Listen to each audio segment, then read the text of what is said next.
সকলকে নমস্কাৰ the curious Assamese channel বোলো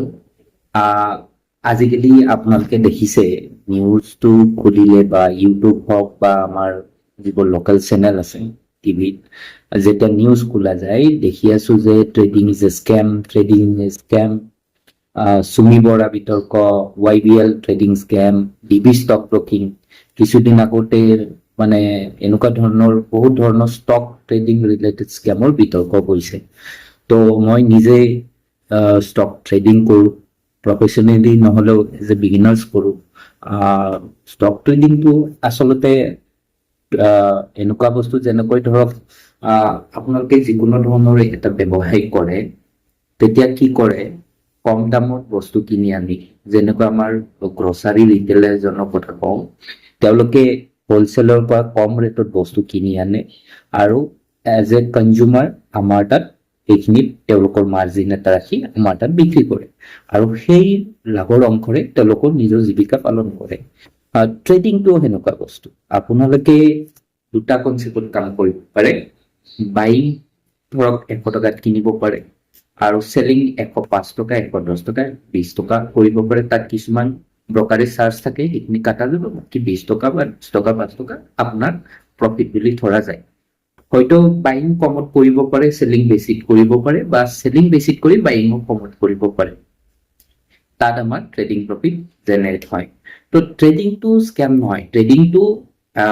বহুত ডাঙৰ ডাঙৰ ৱৰ্ল্ডৰ ডাঙৰ ফেমাছ ট্ৰেডাৰ আছে তেওঁলোকে কৰিছে ট্ৰেডিং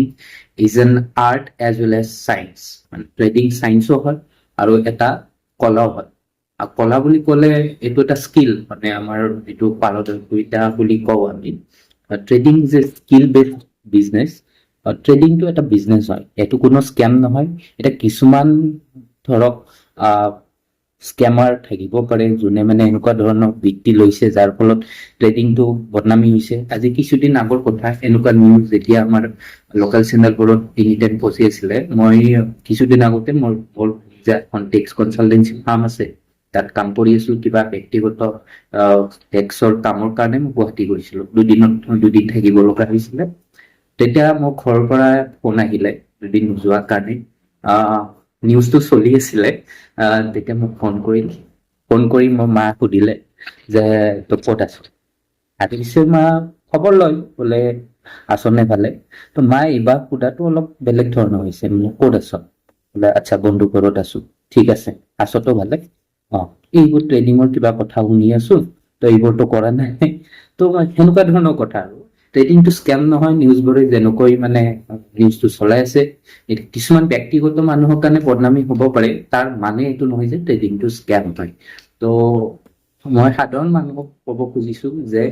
আপোনালোকে ট্ৰেডিং কৰক যোনে পাৰে প্ৰথমে বেছিক শিকক ডেমো একাউণ্টত ট্ৰাই কৰক তাৰপিছত লাইভ মানিত আহক তাৰপিছত আপোনালোকে ট্ৰেডিং কৰিব পাৰে বা যদি ট্ৰেডিঙত সময় দিব নোৱাৰে আপোনালোকে মিউচুৱেল ফাণ্ড কৰিব পাৰে SIP কৰিব পাৰে ইনভেষ্টমেণ্ট কৰিব পাৰে আমাৰ ইণ্ডিয়াৰ ক্ষেত্ৰতো ভাৰতৰ ক্ষেত্ৰত আপোনালোকে চালে দেখা পাব ৰাকেশ জুনজুনৱালা তেখেতটো ঢুকালে তেখেত চাৰ্টাৰ্ড একাউণ্টেণ্ট হয় বাই প্ৰফেশ্যন যেতিয়া আৰম্ভ কৰিছিলে তেওঁ প্ৰেক্টিচিং CA হিচাপে আৰম্ভ কৰিছিলে পিছত তেওঁ ট্ৰেডিঙেৰে নিজৰ ইনিচিয়েল কেপিটেলটো জেনেৰেট কৰিছিলে আফটাৰ দ্যাট তেখেতে ইনভেষ্টমেণ্ট দিশত কৰিছিলে পিছত তেখেত ইনভেষ্টমেণ্টত আহিলে লেকিন কিন্তু ইনিচিয়েল কেপিটেলটো তেওঁলোকে ট্ৰেডিঙৰ পৰাই জেনেৰেট কৰিছিলে তো এইটো খুব বিভ্ৰান্তিকৰ কথা যে ট্ৰেডিংটো স্কেম নিউজে যিটো কৈছে সেইটোৱে আমি মানি ল'ব সেনেকুৱা নহয় আমি মানুহ হয় যদিকে আমাৰ বিবেক বুদ্ধি আছে আমি নিজৰ বিবেক বুদ্ধি ব্যৱহাৰ কৰিব লাগে নিউজৰ কথা শুনিব লাগে শুনক নিজে চিন্তা চৰ্চা কৰক তাৰপিছত প্ৰচাৰ কৰক সেইখিনিয়ে মোক ক'ব লগা আছিল ধন্যবাদ